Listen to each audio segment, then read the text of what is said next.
Oh, my little strangelings, this is going to be a case of do as I say and not as I do for this one. But hey, just because I'm crazy and lack common sense doesn't mean you're allowed to be or do either of those things. This random adventure took place the same day my friend Ellie and I wandered on out to Red Ash Cemetery. When we were finished there, we started scoping out other cemeteries on Google Maps that may be nearby, and we encountered one called Black Cemetery that she was very enthusiastic about, and wanted to find it based on the name alone, even though I told her it was likely a small family cemetery belonging to the Black family.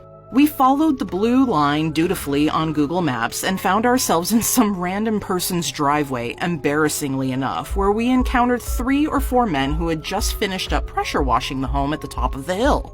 We rolled down the window and politely asked about the cemetery when the youngest of the men, we'll call him Adam, said, "Oh yeah, you can't really get into it from here, but you can from my house. It's on our family's property. Follow me on down and I'll take you up there."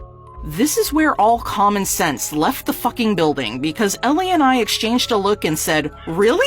Okay." And we did. We followed Adam in his car all the way back down the big hill to his home, climbed a cattle guard, and marched up the backside of that hill, avoiding cow patties and gopher holes with more care than we had, and following a strange man to his family homestead like a couple of lemmings off a cliff. Yeah, apparently you don't need candy or a van to kidnap me. Just say, "Hey, I know where there's access to a cool cemetery you haven't been," and we'll follow you like the Pied Piper. Embarrassing, but true. In all actuality, we were lucky. Adam was exceedingly kind, patient, and overjoyed to speak with us about the paranormal, as he was quite the enthusiast himself.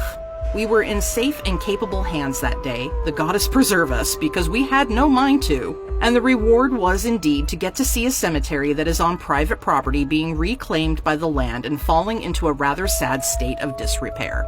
The cows of this family farm have knocked down the wrought iron fencing and have traipsed over the graves to get to the tender plant shoots, and that is just how some of these old family plots tend to fare. We spent a few moments capturing video and photos, walked back to the car chatting amicably with Adam, and graciously he offered us cold bottles of water before we departed. He and his mother were both lovely, and living proof that Southern hospitality is alive and well, and indeed not a lost art. We at Sound Paranormal are grateful for this unique, one-of-a-kind experience, and also for not ending up as a pair of human lampshades in some serial killer's basement pad. Until next time, happy hauntings.